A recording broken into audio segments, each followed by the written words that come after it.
صباح الخير، صباح العافية، تحياتي لجميع الأخوة والأخوات المحترمين في عائلتنا، عائلة الانطلاقة الأولى. تحياتي لكم أينما كنتم وتكونون. للمقبلين على شراء سيارة، حبيت أنزل في التوضيح بسيط انسألت عليه أكثر من مرة عن طريق قناتي سواء أو عن طريق جروبي. وايد يسألوني. انتوا تدرون حالات الغش الموجودة هنا هواية، موجودة بكل دول العالم أكيد، وخصوصا احنا عندنا هنا بالعراق، يعني ماكو لا حسيب لا رقيب، الأغلب للأسف تخلت عن ضمايرها. فأكثر اللي انغشوا بالسيارات اللي اشتروها من فئة النساء أو الرجال اللي يشوفوه ما عنده معلومة بالسيارة أو ما عنده خبرة. يعني أنا قبل فترة خطية راسلتني بنية، رغم حدود إمكانيتها بالسيارة اشترتها بسعر مال وحدة سيارة ما بيها شيء، يعني مستخدمة، اشترتها ب80 ورقة أو العفو مو 80 ورقة، يعني بفلوسنا دفتر $10,000 و5، يعني تقريبا بالعراق بالدينار تطلع فد 14 مليون و500 ألف أكثر. من دا تريد تبيعها؟ والشخص اللي اجى اشتراها من عندها وداها للفحص تبين بيها هواية صبغ وهواية بيها حوادث. من أسفل السيارة بيها ضربة، جير السيارة بنضوح. يعني تدرون هي حتى لو مثلا أنا عندي خلينا نقول عندي فلوس محدودة، خلينا نقول 14 مليون أو $10,000 100 ورقة، دا أريد أشتري سيارة، أوكي مو مشكلة، هاي ضمن حدود إمكانيتي، بس غير أشتري فد شيء على قد المبلغ اللي عندي. يعني قبل ما اشتريها وادفع فلوسها اروح افحصها، اتفق، ما له علاقه بي لو يحلف 100 يمين، لو يجي 100 واحد يتكفل له يقول له ما له علاقه بي. اكو مثل عندنا يقول اللي يمشي على القاع ما ينحلف عليه. اخ، اب، اخت، والله ما اثق بخيالي. هاي نحكي على الاشياء اللي شفناها مع تقدم العمر والقصص اللي دا نشوفها. يعني للاسف اغلب، احنا نقول مثل يقول الحمى تجي من الرجلين، اغلبها تجي من الاقرباء المقربين، خال، عام، غيرها. ما اثق، اروح بنفسي افحصها بالجهاز قبل ما اشتريها. هاي وحده، هاي جانب انه كل من يمد رجليه على قد اخطاه. لو اشتري لو ما اشتري، يعني حتى لو مثلا خلينا نقول فلوسي السياره اللي دارد اشتريها اني سعرها دفتر و5 اوراق كمثال، مو راسا اجي وانطيها والله على قد فلوسي، هم راح افحصها، اشيكها، افحصها بالجهاز. اكو موجوده سونارات هوايه ببغداد، افحصها. ليش؟ اذا بيها نواقص، مثلا نضوح بالجير، الجير مبدل، المحرك مفتوح، بيه مشكله، هاي كلها راح تنقص من السعر. انا راح استفاد بيه، ارتبها براحتي ضمن حدود امكانيتي. تطلع بيها ضربه ما قايل لي عليها الشخص اللي اشتريتها من عنده، تطلع بيها لا سامح الله غرقانه، بيها فد مشكله، هاي كلها تنزل من سعرها. ليش اشتري سعر 80 ورقه بسعر دفتر؟ ليش اشتري انطي زياده 20 ورقه؟ اروح اشيكها افحصها. هاي وحده. الشغله الثانيه، اكو سيارات دا تجي حاليا للعراق اللي هو نيسان سني هندي. هو شنو معناته سني هندي؟ وشنو معناته نيسان صيني؟ وشنو معناته نيسان هونداي الانترا جتي وغيرهن ذني تجميع صيني، كوريلا تجميع صيني. يا اهلي سمعه صيني، هاي اهلي قالوا لي ما تفيد يا اخوان، ترى هي ادواتها يابانية. مثلا كوريلا ادواتها يابانية، تجميعها بالصين. ليش؟ لان الايدي العاملة عندهم رخيصة. يعني انتوا تتوقعون النيسان السنترا هسه اللي جتي موديلاتها موديل 23 فما فوق، تقدرون تكتبوها بالسيرش بالجوجل او بالفيس، اكتبوا نيسان سنترا موديل هالقد خليجي تطلع لكم شكلها.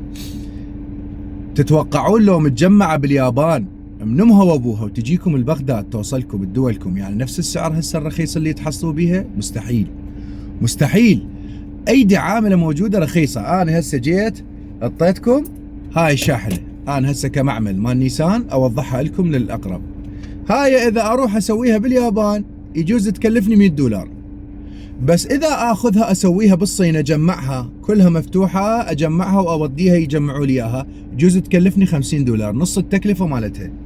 فما بيها شيء، لا يضحكون على عقولكم وصيني وهاي اغلى وما ادري شنو، كلها نفس الشيء.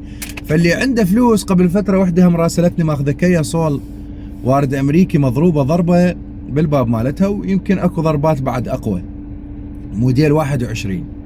الفلوس اللي اشترت بيها السياره الكيا صول تقدر تشتري بيها نيسان سني هندي او نيسان سنترا زيرو موديل 2025. هسه نناقشها منطقيا.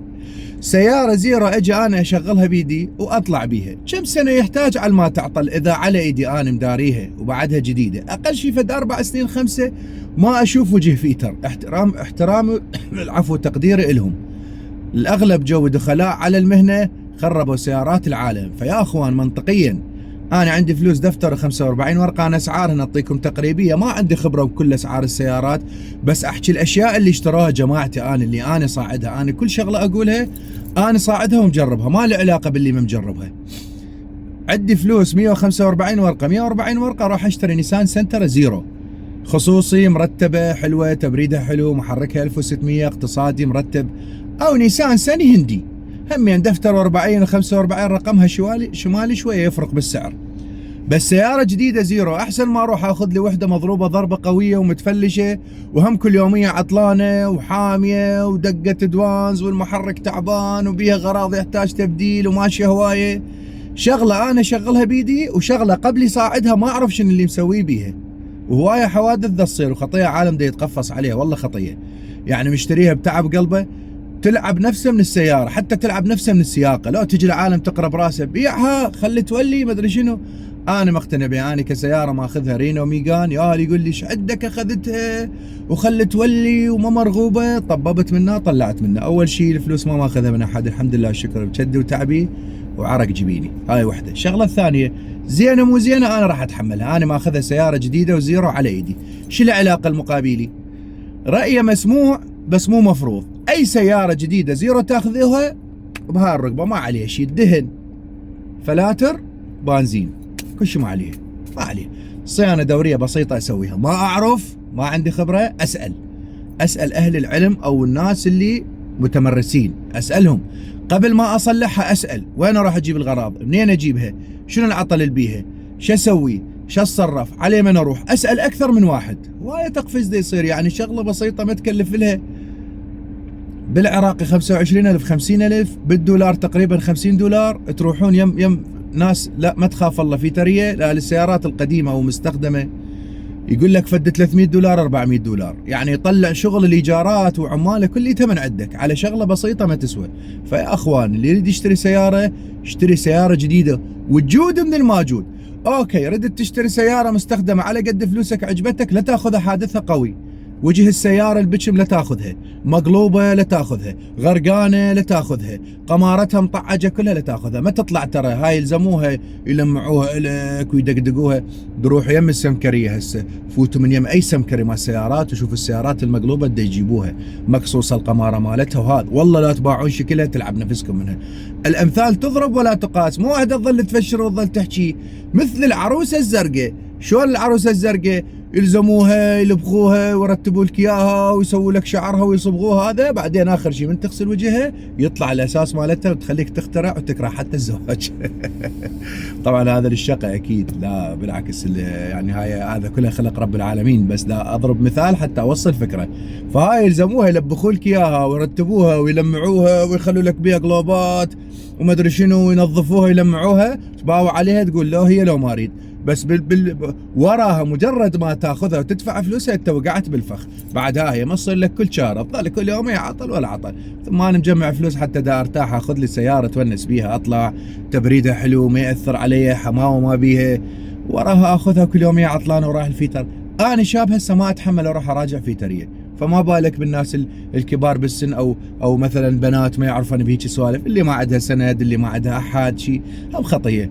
فيا اخوان يا اخواتي تشترون فلوسكم على قد 130 ورقه 140 شويه يصعد السعر، اخذوا لكم هاي النوعيات اللي قلت عليها والله راقيه. انا جماعتي ماخذيها وطالع بيها، انا لما طالع بيها اقول لكم لا، بس اسال مجرب ولا تسال حكيم. اما الاقل كل من يشتري على قد فلوساته، بس شرط افحص قبل ما اخذ. مو تاخذها يلا تفحص، ما تدفع فلوس حمار اذا ما تاخذها. افحصها وتشيكها. سالب بنيه خطيه اخذتها ما تشيكتها راسا على حلفانهم على كلامهم، دفعت فلوس مال السياره كامله، ورا سنتين 3 ردت تبيعها طلعت بيها عيوبها هوايه، خسرت بيها خطيه بال20 ورقه 30 ورقه. ليش؟ حرامات. هي الخساره موجوده اوكي، يعني ماكو شيء تشتري تربح بيه مستحيل، بس اكو خساره مقنعه مثلا مال استخدام 10 اوراق 5 اوراق 15 ورقه، اذا بقت يمي 3 سنين 4 على قد طلعاتي وطباتي هيك احسبها. بس خسارات ثقيله حرامات. اخذ سياره على قد استحقاقها تسوى 80 ورقه بعد ما فحصتها وشيكتها ما بيها شيء على قد فلوسي. لا والله تسوى لها 100 ورقه، ومن اجي اباوع عليها افحصها تطلع بيها عطلاتها تكلفني فد 20 ورقه فد $2000. هاي كلها نزلها من سعرها. هاي شيء انا الزمه وارتبه. ان شاء الله هاي النصيحه للمقبلين على شراء السيارات، الاشياء الضروريه انا سبق وشرحتها بفيديو يعني سابق موجوده تلقوها على قناتي. وتحياتي لكل المتابعين والمشتركين على قناتي باليوتيوب. اخوكم محمد المحياوي الطائي، مع السلامه.